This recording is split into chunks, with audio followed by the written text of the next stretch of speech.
Selamat datang kembali. Kali ini kita mau bahas studi kasus interaktif nih dari Dr. Ricky Sababalat.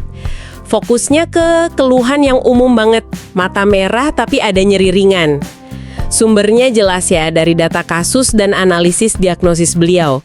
Kita coba bedah bareng-bareng deh, temuan kuncinya apa aja, terus gimana sih alur diagnosisnya bisa tegak gitu.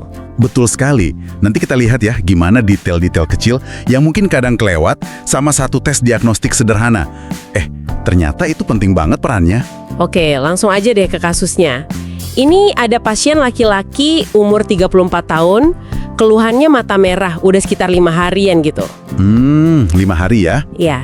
Terus ada rasa agak kering sama nyeri ringan, tapi, nah ini penting, nggak ada kotoran mata, nggak gatel, penglihatannya juga normal, visus dua-duanya 6/6. Nggak ada riwayat jatuh atau kena pukul juga. Oke, jadi visus aman, nggak ada sekret atau gatal ya? Betul. Nah, pas diperiksa nih, ada temuan yang menarik banget. Kemerahan di matanya itu kelihatan berkurang pas dikasih tetes mata phenylephrine. Ini artinya apa? Ya, signifikan banget kah? Wah, ini dia nih kuncinya. Itu namanya tes phenylephrine positif, atau istilahnya blanching. Jadi gini, phenylephrine itu kan vasokonstriktor ya, tugasnya itu menyempitkan pembuluh darah. Oh, oke. Nah, kalau merahnya berkurang pas ditetesin, itu artinya peradangannya ada di lapisan yang luar, di permukaan mata, yaitu episklera, bukan di sklera, lapisan yang lebih dalam. Ini petunjuk kuat banget. Jadi langsung bisa nunjuk ke lokasi radangnya ya.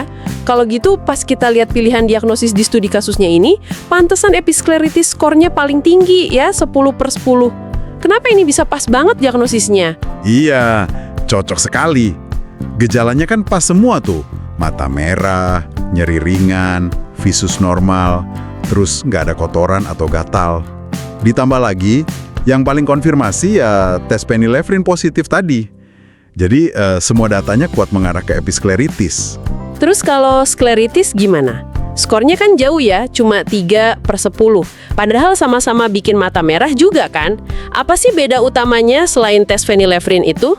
Nah, beda utamanya itu di rasa nyerinya sama respon ke phenylephrine tadi.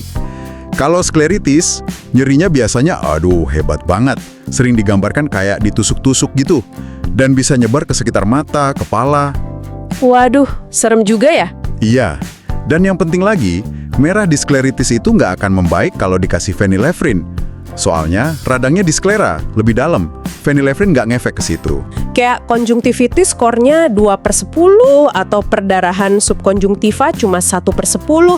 Ini gejalanya beda jauh ya berarti?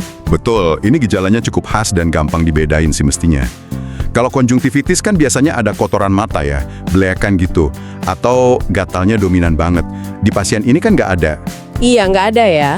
Terus kalau perdarahan subkonjungtiva, itu tampilannya jelas banget kayak ada bercak darah merah terang di bawah selaput bening mata, batasnya tegas, bukan merah rata kayak radang. Dan biasanya nggak nyeri sama sekali. Ada lagi tadi iridosiklitis ya, skor 1/10 juga.